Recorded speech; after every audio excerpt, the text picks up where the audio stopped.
Imagine yourself amid a throng of souls chasing success. Some toil earnestly, bound to principles of fairness, discipline, and integrity. Others maneuver through shadows, deceiving, manipulating, and trampling anything or anyone that obstructs their ascent. Now pause and look closely. Who rises to the pinnacle? Who pens the rules? Who commands the world? It is not the most virtuous, but the most ruthless. Not the kind-hearted, but the unflinching. This is no anomaly, it is no flaw in the mechanism, it is the mechanism. To understand this unsettling reality, we must enter the mind of Nietzsche and confront one of the most disquieting truths about the human condition. Power is not the reward of virtue, it is the prize of audacity. We are nurtured on a comforting fiction that success is the offspring of hard work, talent, and moral fortitude. But history, politics, and commerce whisper a darker tale, one far more brutal and honest. Power does not serve the deserving, it obeys those who seize it. The world is not built to uplift the virtuous, it is architected to be mastered by those who comprehend its laws and exploit them without apology. Success seldom correlates with fairness, rather it flows from mastery of systems, of timing, and above all, of the will. Why do corrupt politicians flourish while principled ones fade into obscurity? Because politics is not a theatre of justice. It is a contest of influence. The one who ascends is not the one who speaks the truth, but the one who controls the narrative, bends the rules, silences dissent, and promises what need not be delivered. Morality, in the pursuit of power, is not a virtue but a liability. History affirms this again and again. The titans of power, rulers, emperors, revolutionaries, were not saints. They were strategists. Alexander razed cities. Caesar betrayed his republic. Napoleon rewrote the law to crown himself emperor. These men did not rise by obeying rules. They rose by rewriting them. And in the world of commerce, the tale is no different. Business is not benevolence, it is conquest. A CEO who clings to fairness over results, loyalty over profitability, ethics over expansion, will be crushed by competitors who dare to choose otherwise. Survival belongs to the coldly calculating, to those willing to lay off thousands, to shutter entire sectors, to sacrifice sentiment for supremacy. The market does not honor kindness, it rewards dominance. The truth is not comfortable, but it is consistent. Why do the most revered rulers of history often bear the darkest shadows in their past? Because greatness and ruthlessness are often siblings, born of the same relentless will. Power, as history teaches, is not forged in goodness. It is carved through control. Society teaches us to be fair, to abide by the rules, to believe that in the end, the good will prevail. But who wrote these rules? Not the virtuous, but the victorious. Workers are urged to be loyal while corporations discard them without remorse. Citizens are told to obey while the powerful bend laws in their favor. Fairness is not a law. It is a narrative, a myth whispered to the masses to keep them docile. The world belongs not to those who deserve, but to those who take. Friedrich Nietzsche saw through this illusion. In Beyond Good and Evil, he stripped morality of its divine veil, revealing it as a human invention, an instrument not of truth but of power. What we call good and evil are not eternal laws, but tactical constructs designed by the weak to restrain the strong. Morality is a chain, one forged by the powerless to fetter those who might otherwise rule. At the center of Nietzsche's vision lies the will to power, not merely a thirst for dominance, but the fundamental impulse of life itself. Human beings, he argued, are not driven by peace or even survival, but by the desire to shape, to dominate, to transcend. True greatness, then, is not found in passive obedience to moral codes. It is found in the audacity to remake reality in one's image. Power is not only political or military, it is also psychological, intellectual, and creative. The greatest minds in history, philosophers, warriors, artists, did not passively serve truth or justice. They conquered them. They were not servants of morality. They were its authors. Nietzsche identified two distinct moralities: Master morality, the morality of the strong. It honors strength, ambition, courage, and self-overcoming. The strong do not seek permission. They define value on their own terms. They do not ask to be loved before they are feared.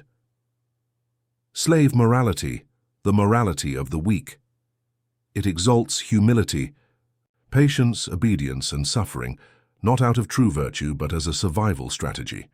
It seeks to shame strength, demonize power, and sanctify meekness. It is not a philosophy, it is a protest. The masses are trained to see ambition as arrogance, strength as tyranny, and dominance as evil. This moral conditioning ensures only the few ever dare rise above it. But morality is not destiny, it is a decision. The question Nietzsche poses, perhaps more urgently today than ever, is this: will you accept the morality handed to you by society, or will you forge your own? Obedience ensures obscurity. Rebellion offers the chance for sovereignty. History does not revere the compliant, it remembers the defiant. Success is no accident. It does not favor the kindest nor the most principled. It favors the prepared, the daring, and the psychologically exceptional. Across eras and empires, from the battlefield to the boardroom, those who ascend do so not because they are good, but because they are different, driven by traits that separate them from the herd. These traits form the true currency of power, ambition, not mere desire but an insatiable need to rise. The ordinary make peace with comfort, the ambitious burn with purpose. They see obstacles as fuel and mediocrity as death. Decisiveness, the power to act swiftly, the weak hesitate, the strong move.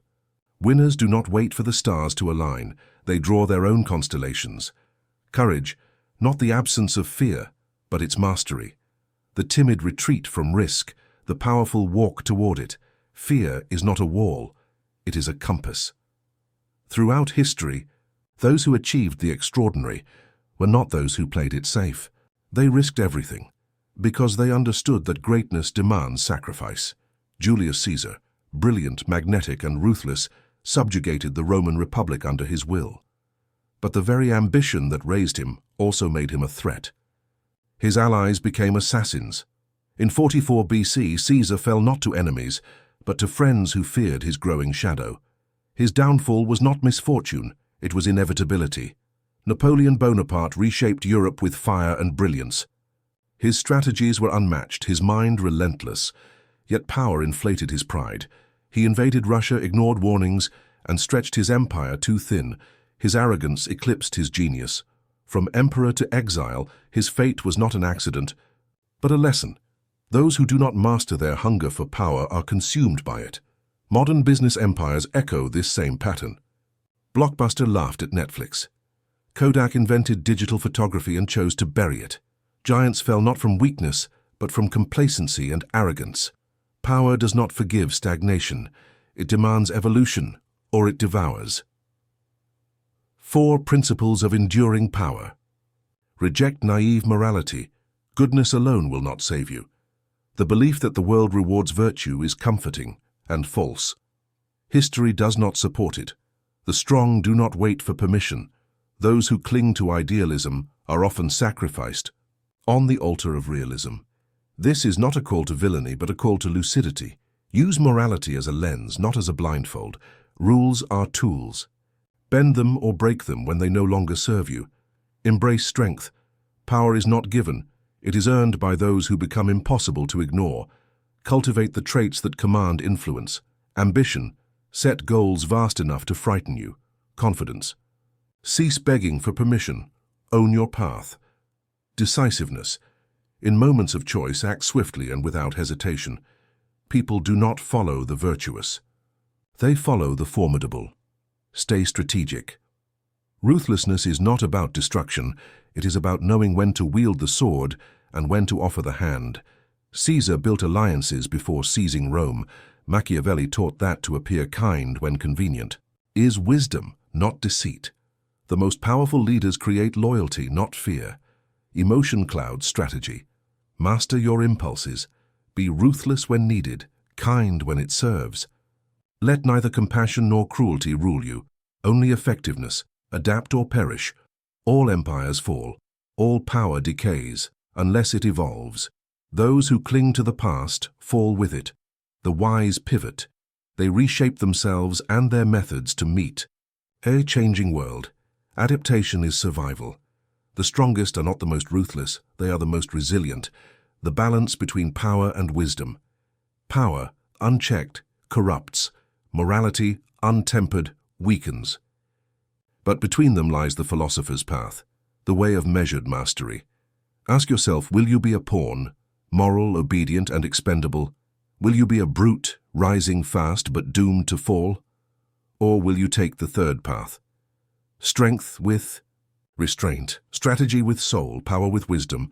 The world does not reward goodness, nor does it punish wickedness. It rewards those who see clearly, act boldly, and navigate the shadows with clarity of mind. Power is not evil. It is elemental. Like fire, it can warm civilizations or reduce them to ash. In the hands of the wise, it shapes destiny. But if you do not master it, it will master you. Your turn. If this resonates, reflect deeply. Share this with those who need truth over comfort. And ask yourself the most dangerous question of all: can power exist without ruthlessness? Let the discussion begin.